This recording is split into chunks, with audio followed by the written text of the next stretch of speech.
Magandang araw po. Pag-asa Weather Update. Alamin ang lagay ng panahon ngayong araw ng Miyerkules, September 6, 2023 at latest update sa Bagyong Ining.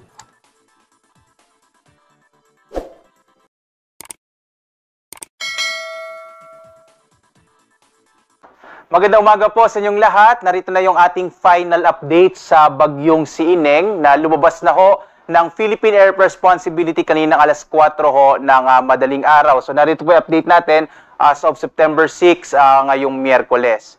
Sa ating latest satellite images, as of 4 a.m. nga nasa 1,240 kilometers na ho ang layo ng bagyong si Ineng na may international name na Yunyong. Ito pong Yunyong ay nagmula sa salitang o nagmula po sa Hong Kong, China. Ang ibig sabihin nito ay isang uri ng bibe at kilala din ho itong term na Yunyong na isang uri ng inumin na pinaghalong tsaa at kape.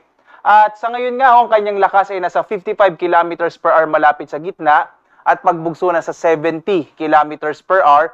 Ito ay kumikilos pahilaga-hilagang silangan sa bilis sa 20 kilometers per hour. So sa ngayon ho, wala na tayong bagyo na minomonitor sa loob ng Philippine Area of Responsibility. Wala rin tayong minomonitor ng iba pang low pressure area. Kaya posible ho, at least in the next 2 days, medyo maliit yung chance na magkabagyo tayo hanggang sa pagtatapos ng linggong ito. Pero umiiral pa rin yung southwest monsoon o hanging habagat.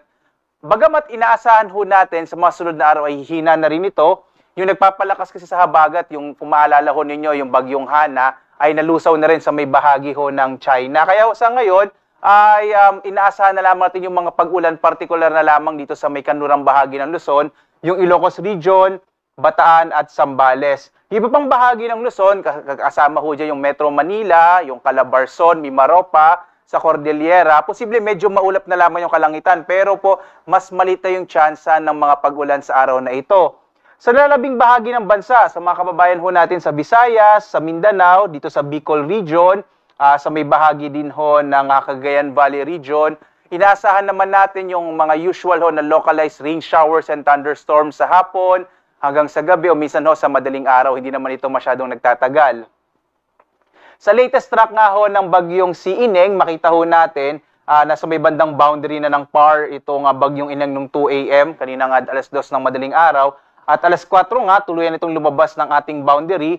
At mamayang alas 2 ng hapon, nasa mahigit 1,400 kilometers east, northeast na to ng extreme northern Luzon. So nasa labas na nga ito ng Philippine Area of Responsibility. Hindi na natin ito inaasahan na makakaapekto pa sa ating bansa at hindi natin ito inaasahan na magpapalakas pa ng hanging habagat.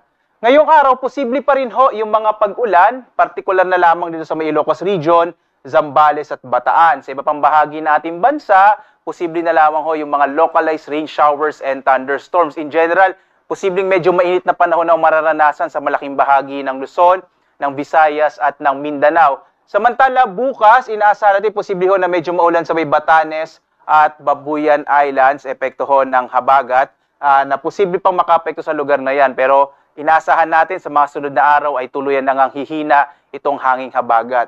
At patuloy pa rin tayo nagpapaalala, bagamat humihina na ngayong hanging habagat, sa mga lugar pa rin na posibleng may mga pag-ulan, partikular na sa Ilocos Region, Bataan at Zambales, posible pa rin yung mga biglang pagbaha o pagguho ng lupa, lalo na kung ilang araw na kung inuulan yung bahaging ito ng ating bansa.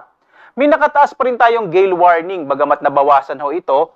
Itong bahagi ng western section ho ng Luzon, itong area ng Ilocos Norte, Ilocos Sur, La Union, Pangasinan, Zambales at Bataan, at yung ilang area ho ng Batanes at yung northern coast ng Cagayan, medyo maalon pa rin yung karagatan, kaya delikado pa rin maglayag yung mga maliit na sakyang pandagat at maliliit ang mga bangka, kaya iwasan muna pong pumalawot dito sa bahaging ng mga baybayin ng ating bansa. At patuloy ho namin kayong inaanyayahan, meron pa rin tayong mga updates para po sa gale warning. Posible ho mamayang alas 5 ng hapon, maglalabas ho tayo ng isa pang update sa ating gale warning at gayon din sa mga weather advisories na pinalalabas ng ating ahensya. At higit sa lahat, ito ho, mas madalas ho itong update na itong thunderstorm and rainfall advisories mula sa iba't ibang mga regional services division ho ng Pag-asa para malaman ho ninyo kung anong specific na lugar magkakaroon ng mga pag-ulan, gaano katagal at ano po yung mga range ng pag-ulan nating maranasan mula moderate o heavy.